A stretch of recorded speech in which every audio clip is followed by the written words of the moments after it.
Northampton would drop both meetings to Central Catholic a year ago, but hoping for a different outcome in the one and only meeting here in 2022. D. McMullen coming off a 2-goal performance for Central in their 4-0 victory over Easton. Win playing a factor early on, but finally settling in the 24th minute. Central's Sammy Roth playing it to the outside for Emma Wells. She'll play the beautiful through ball, and it's Meredith Eisenman on the finish.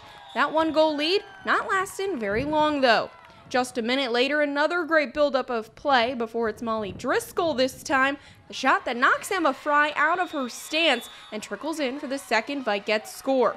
Central with a 2-0 lead with 15 to play in the first. Once again, not very long before they find a third, the combination, and then the cross from Sammy Roth. That skips through the box only to find the foot of McMullen. The sophomore forward making it 3-0, but gets comfortably in control through the first 40 minutes. Visitors never letting off the gas in the second either. They tack on 2 more, another from Eisenman and the 5th from Abby Kofroth. Northampton, though, never giving up in this one, and with 13 to play, it's Lindsay Reimer on the free kick, and Chloe Watson finishes off the bounce. The sophomores getting it done for the kids, but this one will end in favor of Central Catholic as they will go on to win it 5-1. We worked on our momentum because since the win was a big factor in the first half, we decided we wanted to keep the ball on the ground and possess a bit more, which really helped us because then that helped our movement. And our movement up top and in the midfield was really good, and we were able to find the slip balls through and able to finish opportunities.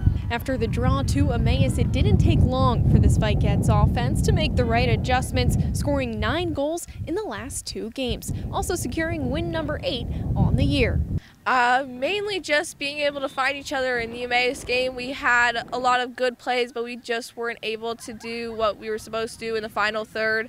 But in these past 2 games with the 9 goals, we were able to do that, so it's a lot better than the Emmaus game. We started to just work on making our runs a little more dynamic. I think we were a little bit predictable in some of our runs. We were sort of playing into defenders instead of finding the space in between and behind. And I think once we started to do that, the game started to open up a little bit for us. So I think it's, part of it too is you get to this point in the season, the girls start to gel a little bit well together.